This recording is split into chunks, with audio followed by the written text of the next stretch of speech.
Senyum akhirnya merekah di wajah para pemimpin Eropa setelah Ukraina menyepakati gencatan senjata 30 hari yang disusun oleh Amerika Serikat.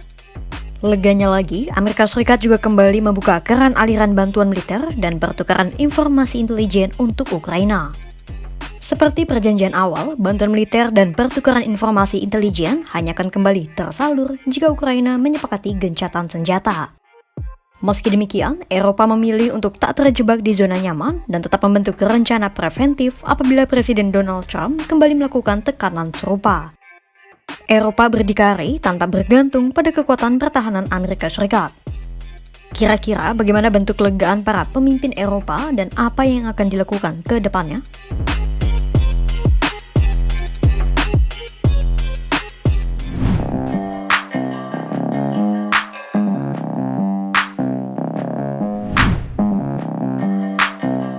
Kesepakatan gencatan senjata buatan Amerika Serikat telah disetujui oleh Ukraina dalam pertemuan antara delegasi keduanya di Jeddah, Arab Saudi pada Selasa 11 Maret 2025.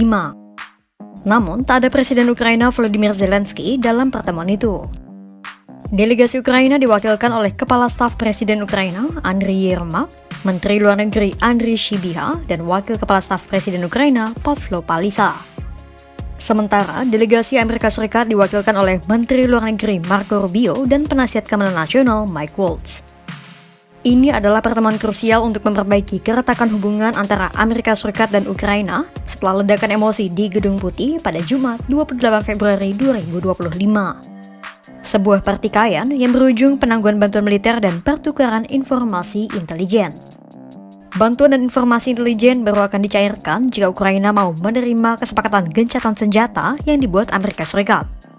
Akhirnya, dalam pertemuan 8 jam di Jeddah itu, Ukraina menyepakati proposal gencatan senjata selama 30 hari yang dibuat oleh Amerika Serikat. Gencatan senjata itu tak hanya terjadi di udara dan laut, namun juga seluruh garis pertempuran dengan Rusia. Selain soal gencatan senjata, Amerika Serikat dan Ukraina juga sepakat untuk menyelesaikan soal kesepakatan mineral tanah jarang secepatnya. The Ukrainian delegation today made something very clear, that they share President Trump's vision for peace. They share his determination to end the fighting, to end the killing, to end the tragic kind of meat grinder of people and national treasure that's happening on the front in Ukraine. Number one. Number two, they made concrete steps and concrete proposals, not only accepting our proposal for a full ceasefire, which you can see the details of which are in our joint statement that we released together. But we also got into substantive details on how this war is going to permanently end. What type of guarantees they're going to have for their long-term security and prosperity, but also really looking at what it's going to take to finally end this the horrific fighting. Presiden Donald Trump juga menyambut senang hasil perundingan di Jeddah yang membawa perang Rusia dan Ukraina lebih dekat pada gencatan senjata. Trump menyebut ia akan segera menghubungi Presiden Rusia Vladimir Putin untuk melanjutkan kesepakatan gencatan senjata yang telah ditekan Ukraina. But very importantly, and I said it, Ukraine, ceasefire. Ukraine, ceasefire. Just agreed to a little while ago. Now we have to go to Russia and hopefully President Putin will agree to that also, and we can get this show on the road. Get the Russians to agree? I'll talk to Vladimir Putin, yeah. I want to get, look, that's the other, it takes two to tango, as they say, right? So hopefully he'll also agree, and I really think that would be 75% of the way. The rest is getting it documented and, negotiating land positions, etc. Presiden Volodymyr Zelensky juga menyampaikan bahwa gencatan senjata 30 hari itu nantinya akan mengarah pada penyelesaian perang secara permanen. Menurut Zelensky, Amerika Serikat telah memberikan jaminan keamanan dan darurat militer akan segera dicabut. Після такого кроку може бути використана пропозиція, та, яка була вчора на столі перемовин від американської сторони, 30-денний термін, підготувати повністю план щодо закінчення війни. Покроковий план з гарантіями безпеки для української сторони. Якщо все це буде зроблено, то після підготовки цього плану у будь-якому випадку поетапне виконання, яке призведе до закінчення війни. Після закінчення війни буде знятий військовий стан, і після зняття військового стану вибори будуть проходити згідно українському законодавству. Ніхто нічого спеціально відтерміновувати не буде. Lantas, bagaimana tanggapan para pemimpin Eropa?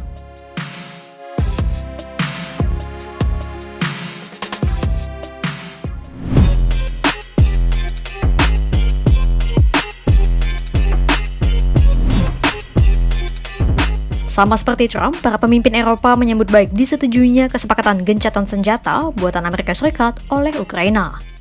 Mereka juga lega karena Amerika Serikat kembali mengalirkan bantuan militer dan pertukaran informasi intelijen setelah kesepakatan disetujui Ukraina. Upaya mereka mendorong Zelensky untuk bersujud di hadapan Amerika Serikat dan mengucapkan terima kasih berulang kali demi memperbaiki pertengkaran di Gedung Putih akhirnya berbuah manis. Dalam kalimat yang sama, para pemimpin Eropa menyambut baik dimulainya dukungan keamanan Amerika Serikat kepada Ukraina.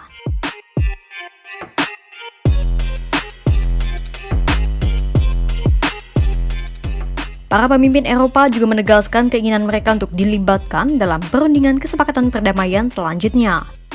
Pasalnya, mereka menilai keamanan Ukraina adalah jaminan keselamatan mereka.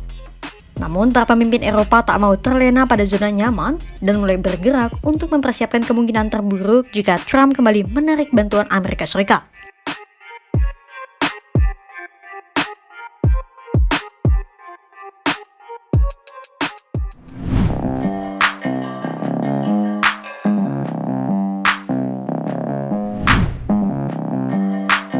Sehari setelah pertemuan di Jeddah, 5 menteri pertahanan dari Prancis, Italia, Jerman, Polandia, dan Inggris bertemu pada Rabu 12 Maret 2025 di Paris.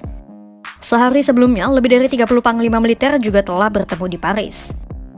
Pertemuan keduanya memiliki semangat yang sama, yakni komitmen untuk memberikan jaminan keamanan bagi Ukraina dan potensi pembentukan penjaga perdamaian.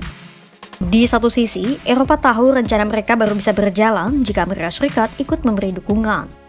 Namun di lain sisi, terdapat pandangan lain dari Presiden Prancis, Emmanuel Macron, yang menilai bahwa Eropa harus keluar dari zona nyaman. Artinya, Eropa harus membentuk payung perlindungan keamanan sendiri dan mengurangi ketergantungan pada Amerika Serikat, baik secara ekonomi maupun secara politik. Itulah mengapa Macron mendesak para pemimpin Eropa dan NATO untuk meningkatkan pertahanan mereka sendiri. Macron juga telah merencanakan peningkatan produksi senjata dan akan mengalihkan Prancis ke mode ekonomi perang. Prancis juga berjanji untuk meningkatkan anggaran pertahanannya 2 kali lipat menjadi 100 miliar euro per tahunnya. Spirit Macron itu selaras dengan rencana Uni Eropa yang akan memobilisasi sekitar 800 miliar euro untuk memperkuat pertahanan Eropa.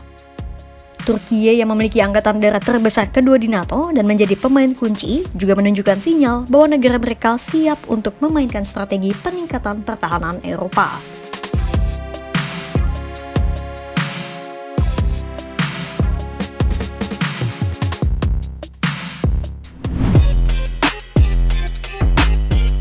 Mulanya, Eropa khawatir Amerika Serikat akan memaksakan kesepakatan gencatan senjata yang merugikan Ukraina. Namun, akhirnya Eropa menyambut baik kesepakatan gencatan senjata yang telah disetujui oleh Ukraina pada Selasa 12 Maret 2025 di Jeddah, Arab Saudi. Tak hanya ditekannya gencatan senjata oleh Ukraina, Amerika Serikat juga memutuskan untuk kembali membuka aliran bantuan militer dan informasi intelijen. Pasalnya, jika tidak begitu, bisa-bisa keamanan seluruh Eropa yang jadi bayarannya. Nah, itulah mengapa Eropa akhirnya berusaha untuk keluar dari zona nyaman dan mengurangi ketergantungan pertahanan mereka pada Amerika Serikat. Baik Prancis maupun Uni Eropa telah menyusun strategi peningkatan pertahanan Eropa. Kini, bola ada di tangan Rusia. Apakah Rusia juga akan mengindahkan kesepakatan gencatan senjata? Simak terus perkembangannya hanya di kanal YouTube Kompas.com.